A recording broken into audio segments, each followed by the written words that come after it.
Stock మార్కెట్లో investment చేసే వాళ్ళందరికీ ఒకటే ఒక గోల్, ఎక్కువగా ప్రాఫిట్స్ని సంపాదించడం, అదేవిధంగా తక్కువగా లాసెస్లో పడిపోవడం.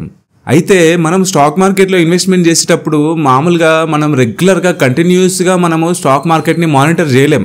ఆ ప్రైజెస్ అనేవి కంటిన్యూస్గా వేరీ అవుతూ ఉంటాయి. కాబట్టి మనము కంటిన్యూస్గా పెరుగుతుందా తగ్గుతుందా అని చూడాలి అంటే అదొక చాలా పెద్ద టఫ్ టాస్క్ అనమాట. ఇలాంటి టైంలో మన యొక్క ఆర్డర్స్ని ఒక పర్టికులర్ లిమిట్ రాగానే బై కానీ సెల్ కానీ అయ్యేటట్లుగా చూడడానికి ఒక మెథడ్ అనేది ఉందన్నమాట. అదే స్టాప్ లాస్ ఆర్డర్స్.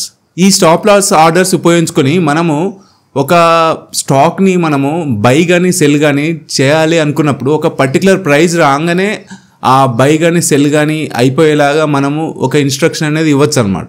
ఇది ఎలా అంటే మనము ఏదైనా ఒక స్టాక్ని బై కానీ సెల్ కానీ చేసేటప్పుడు మనము స్టాప్ లాస్ ఆర్డర్ని సెలెక్ట్ చేసుకొని ఆ తర్వాతకి మనము ట్రిగ్గర్ ప్రైస్ అని ఒకటి ఉంటుంది. ఆ ట్రిగ్గర్ ప్రైస్ని మనము ఎంటర్ చేసిన తర్వాతకి ఎప్పుడైతే ఆ స్టాక్ ప్రైస్ అనేది ఆ ట్రిగ్గర్ ప్రైస్ దాటి వెళ్ళిపోతుందో అప్పుడే ఆ ఆర్డర్ అనేది ఎగ్జిక్యూట్ అవుతుంది అనమాట.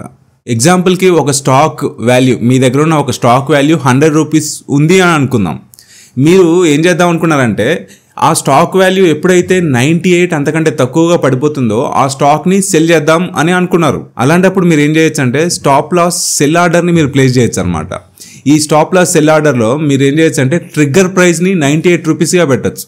సో ఎప్పుడైతే ట్రిగ్గర్ ప్రైస్ ఆ స్టాక్ ప్రైస్ 98 అంతకంటే తక్కువగా పడిపోతుందో వెంటనే సెల్ ఆర్డర్ అనేది ఎగ్జిక్యూట్ అయిపోతుంది అనమాట. అదేవిధంగా ఫర్ ఎగ్జాంపుల్ ఒక స్టాక్ వాల్యూ 100 రూపీస్ ఉంది అనుకుందాం.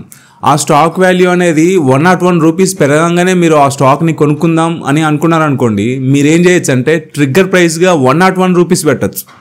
Stop loss buy order select చేసుకొని మీరు ట్రిగ్గర్ ప్రైస్ 101 రూపీస్ పెట్టుకొని మీరు కనుక ఆర్డర్ ప్లేస్ చేసినట్లయితే ఎప్పుడైతే ఆ స్టాక్ వాల్యూ 101 అంతకంటే ఎక్కువగా అయిపోతుందో అప్పుడు ఈ బై ఆర్డర్ అనేది ఎగ్జిక్యూట్ అయిపోతుంది. సో క్లియర్గా చెప్పాలంటే మీరు ఏదైనా స్టాక్ని బై కానీ సెల్ కానీ చేయాలి అంటే విత్ స్టాప్ లాస్ అంటే మీరు ఏం చేయొచ్చు అంటే మీరు ఆ స్టాక్ని కొనేటప్పుడు లేకపోతే అమ్మేటప్పుడు మీరు స్టాప్ లాస్ని సెలెక్ట్ చేసుకొని ఒక ట్రిగ్గర్ ప్రైస్ని ఎంటర్ చేసినట్లయితే ఆ ట్రిగ్గర్ ప్రైస్ దాటంగానే వెంటనే మీకు ఆర్డర్ అనేది ప్లేస్ అయిపోతుంది.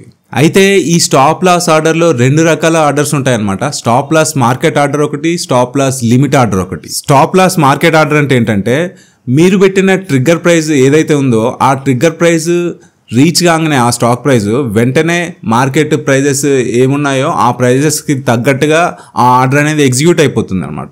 లైక్ ఇందాక నేను చెప్పిన ఎగ్జాంపుల్ ప్రకారం మీరు ట్రిగ్గర్ ప్రైస్ ఒక స్టాక్ వాల్యూ 100 వాల్యూ ఉన్న ఒక స్టాక్ మీ దగ్గర ఉందనుకుందాం, దానికి సెల్ చేయడానికి ట్రిగ్గర్ ప్రైస్ 98 రూపీస్ పెట్టారనుకుందాం.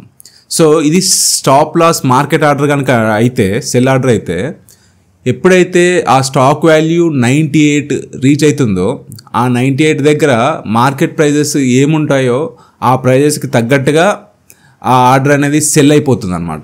ఇంకా స్టాప్ లాస్ లిమిట్ ఆర్డర్ కనుక మనం తీసుకున్నట్లయితే ఇందులో మనము ట్రిగ్గర్ ప్రైస్తో పాటు ఒక లిమిట్ ప్రైస్ కూడా పెడతాం అనమాట. ఇంతకుముందు నేను చెప్పిన ఎగ్జాంపుల్ ప్రకారం మీరు 100 రూపీస్ స్టాక్ మీ దగ్గర ఉన్నప్పుడు మీరు 98 రూపీస్ ట్రిగ్గర్ ప్రైస్ పెడితే మీరు లిమిట్ ప్రైస్ కూడా ఒకటి పెట్టాలన్నమాట. Limit price for example 97 rupees పెట్టారనుకుందాం. ఎప్పుడైతే ఈ స్టాక్ అనేది 98కి వస్తుందో వెంటనే ఆ ప్రైస్ అనేది ట్రిగ్గర్ అవుతుంది. కాబట్టి ఈ స్టాక్ అనేది 98 నుంచి 97 మధ్యలో సెల్ అయిపోతుంది అనమాట. 97 కంటే తగ్గదు, 97 లోపలనే సెల్ అయిపోతుంది. సో సేమ్ ఇలానే బై ఆర్డర్స్ కూడా సేమ్ ఇలానే జరుగుతుంది అనమాట. ఒక ట్రిగ్గర్ ప్రైస్ ఒక లిమిట్ ప్రైస్ ఈ మధ్యలోనే బై ఆర్డర్ అనేది జరుగుతుంది.